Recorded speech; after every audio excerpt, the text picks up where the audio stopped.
and once in a while they'll release toxin to kind of fight for space. What's up, Reefers? I am back. As some of you know, a few days ago I got a newborn son, and man, it has been a roller coaster ride. That explained the dark circle under my eyes. But today, after a week, I finally able to take a look at the fish tank. Before I went into the hospital, I sent in the Icp test. Flashback. Alright guys, so a lot of fudgely stuff has been happening with my 45-gallon reef tank recently. So I decided to pull out the big guns. We're gonna do a ATI Icp test. There are a lot of different Icp tests out there, and a lot of them are equally good because they test a lot of these similar parameters. However, for me, the ATI also tests the RDI water, and I feel like the interface and information is a little bit easier to understand compared to other ones out there. The ATI is kind of like my go-to. Well, I want to say go-to, but this is only the second time I'm doing it because this is costly. It's like 50 bucks for one test. Hopefully this is money well spent. Well, let's send this guy out. End of flashback. Alright guys, so the Icp test came back. I'm so busy that I didn't have a chance to post the result, but the interesting thing is that there's metal in the tank. And now, where's my orange filter? Can't find it's okay. No time. Basically, there's metal. The only thing off is like, okay, salinity is a little bit low, and there's metal in the water. Now, there was metal in the last Icp test that I've done as well. I checked on the pump, I checked the magnet, everything seems okay on the up and up. The only thing that I think will contribute it is this guy right here. Now, the reason it's still here is because the screw head got stripped, so I could not screw it out. I did not really get a chance to really use a saw or just try to like pry it out, but it looks like it's time to do this. And over time, it's just been like dropping metal, I guess, into here. So if I have to guess, I got a little bit of copper, a little bit of zinc. I feel like this may be it. Let me see. Yeah, it's in there tight. So I've been running some polyfilter because I know polyfilter removes some metal as well. I ran GFO. I know GFO also removes some metal. However, it also stripped the tank of phosphate. I just continued the GFO pretty quickly once I start seeing some of the SPS turning a little bit pale. The other thing that I got just arrived is Cubasorb. Supposedly this is like the answer to a lot of the copper issue. So I'm gonna drop this into the filter cup. You see those are the polyfilter in there. And the people are saying that based on the color of the polyfilter, you can kind of see what kind of issue, what kind of pollutant you have in your tank. And of course, I did not film any update of me putting this in because I've been so preoccupied. Pulled out the filter tube, and it is a little brown. I understand that this may mean that there's some kind of metal or just dirty. Maybe just dirty. I don't know, man. I'm just gonna pop this in and we'll call it a day and we'll just let it run for about 2 weeks. I think that's when I'll start getting a handle of things and we can really take a closer look. Actually, I think the polyfilter is probably exhausted already. I probably poured out. Yeah, let's pull the polyfilter. It's really brown. Put in the Caprisorb.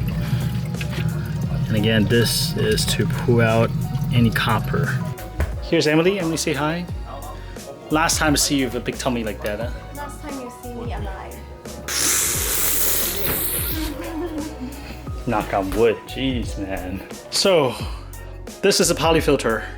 Unique color changes show removal of specific pollutant. I'm trying to find what color. Okay, dark blue is copper or copper salt. Orange is iron. Well, I don't see any blue. Let's take a look. So this is the piece that's at the bottom. It's slightly orangish. Orange is iron, bright red aluminum. Dude, man, it just looks brown, to be honest. I don't see any aqua to dark blue, so I don't think it removed any copper. Organic waste light tan to dark brown. Okay, well, all right. You know what, man? Maybe I'm just terrible at identifying color, or maybe, I mean, it just looks, dude, this just looks brown, just dirty. But based on Icp test, I know that we got some copper and we got some zinc in the tank. So I'm running Caprisorb. I can't pronounce any of these. Caprisorb, and we'll just knock on wood and make sure. I hope that it'll take care of business. I'm gonna let the tank run for about, I think at least like 2 or 3 weeks before I can deal with it again, because baby chow is coming tomorrow afternoon. So I'll be offline for a bit. All right, guys, check back with you in a couple weeks and see how the tank is doing. 2 weeks later. I sent in the ICP test, and there are certain things that really jumped out at me. Number one, the elk is really high. It's at 10. It's supposed to be 8.5. So I'm like, what's going on? Maybe it's because I pulled out the whole frog spine colony, so the elk uptake went way down. But I'm not sure if it impacted alkalinity so quickly. But before I went into hospital, I adjusted the dosing pump, so it is now back at 8.5. It's a pretty quick drop. I wasn't able to stick around and do a lot of testing, so I just kind of did what I feel was right, and right now it's sitting pretty at 8.5. Seems okay. I upped the dosage one more time to try to hold that 8.5 steady. The second thing that really jumped out is that there are some metal in this tank. Specifically, there's copper and there's zinc. Now, this is not new, especially the zinc. In the last ICP test, maybe like half a year ago, there's already trace of zinc in there and a little bit of copper. That's when I went on a hunt on all the magnets and equipment to make sure nothing is rusting in the tank. Oh, that's a baby alert. Moments later. I think that's also low is iodine. Iodine is, I don't know what the unit is. It's 25.5. It looks like a little UG, but I'm sure that's not what it is. It's supposed to be around 59, at least that's a recommendation from ATI, but I'm sitting at 25.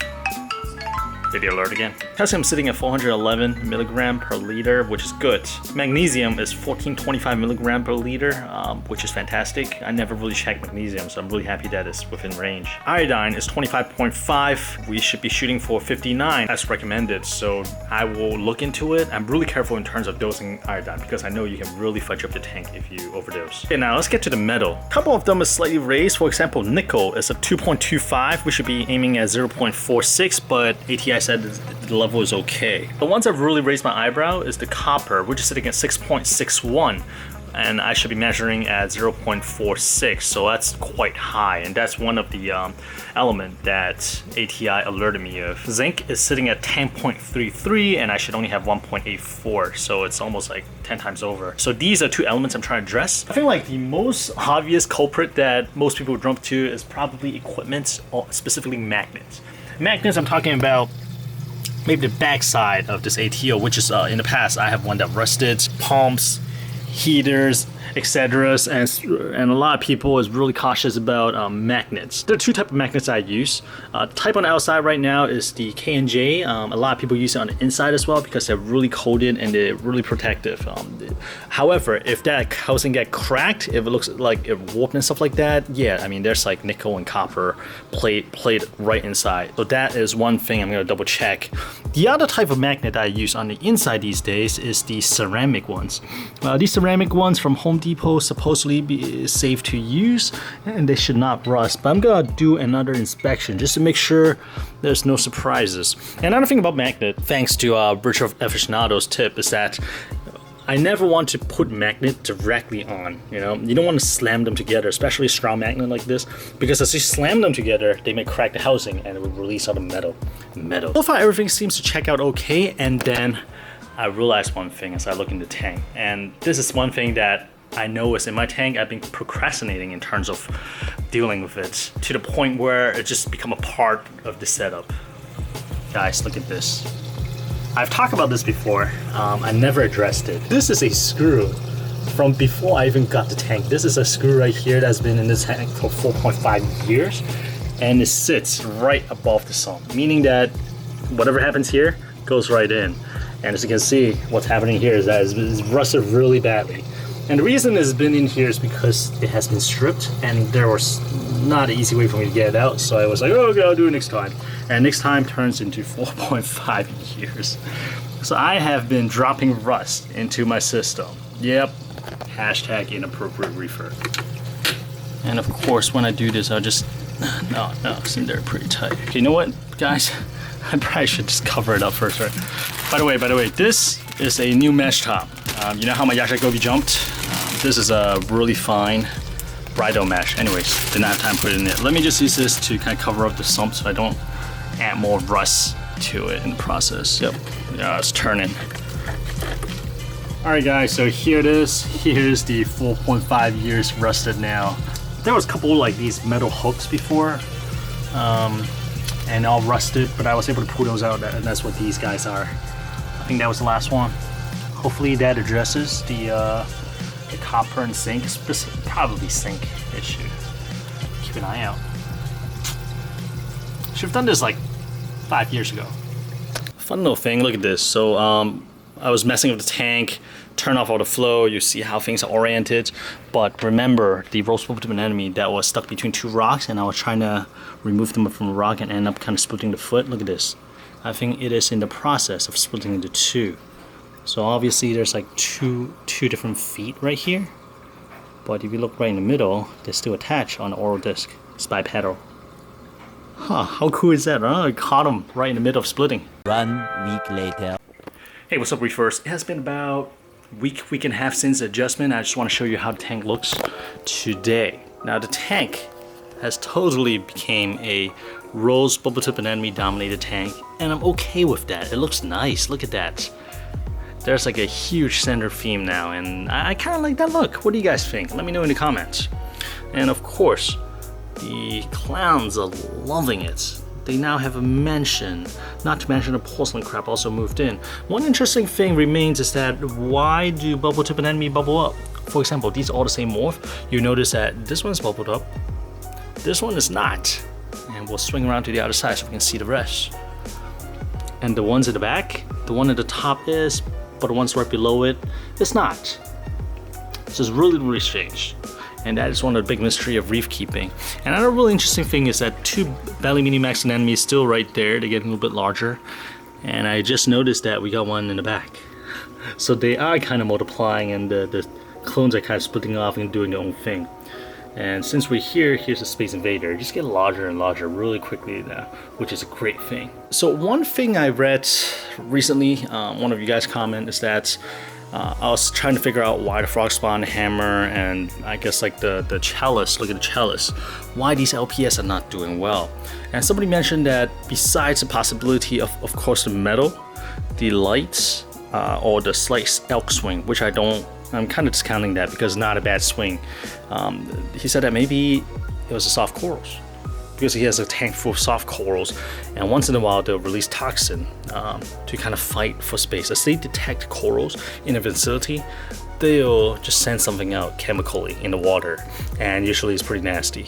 So I do have this big soft coral colony right here, and of course we have the big soft coral colony right here as well. So I wonder if it could be chemical warfare as well. But unfortunately, chemical warfare is not something that I can detect easily with any test kits. So as a precaution, just so I'm like knee-jerk reaction and addressing every single concern, I may start running some carbons. I do have a really small media reactor that can sit in the refugium. I'll put some carbon in there. I'm probably gonna run it. I'll run it and change it out maybe like once a month or something like that, just in case. Because I know a lot of people that keep soft corals, they do run carbon for cases like this, just in case. And you may be wondering, hey, well, we're looking at a fish and somebody seems to be missing, and that is absolutely right. So we got a pair of clowns here. These are Mocha Da Vinci clowns. Been with me for about like 4 years now. And we got the pair of firefish, if you can find them. There's one of them. So they're alive and well and kicking. The male Yashigobi disappeared a long time ago. Remember how the female Yashigobi got stuck in a mash top and just dried and died here? Really sad video. A couple days later I saw him once and I never seen him again. So male Yashigobi just disappeared. I've not seen the pistol shrimp as well. Don't know what happened. And then recently somebody pointed out that, hey, where's the silver belly wrasse? And I thought to myself, hey, you're right, I haven't seen him for about 2.5 weeks now. So this morning I actually posted on Instagram saying, yo, seems like the fish is missing. I seem to be missing another fish, which is terrible. And just as I said that same night, showed up again. So I think he just went missing, and maybe it's I also adjusted the lighting schedule. Usually it's 6 p.m. to 12 a.m. I've adjusted the light so that it's 3 a.m. to 9 a.m. now, just so that the light is on when nobody's hanging out in the living room, because I don't want the baby to look up into the blue light like at that young of an age. So it's good to see him. I know the silver belly wrasse is alive and well somewhere in this tank, but it's probably really confused. There's a little time difference there. So hopefully he'll adjust and start hanging out with us again. Anyways, I just want to show you guys how the tank looks, especially after we got the ICP test results for a while. We know of the issues for a little bit and finally starting to address them. So I think the next step I'll do is one nice water change. And then I'll start hooking up the media reactor to run some carbon in the refugium section. And the refugium, I see that the macroalgae is coming in nice and thick, full of mysis shrimps. And oh man, the skimmer's overflowed. I gotta address that. Still dialing the skimmer in. Things are coming back on track, which is really good because I was worried that I'm gonna have the whole tank crash on me. Alright guys, with that said, thank you for your patience of hanging out with me while I was away. But I think I should be back and good to go with getting stuff handled. And I will see you guys Sunday, 12:30 p.m. sharp. Later.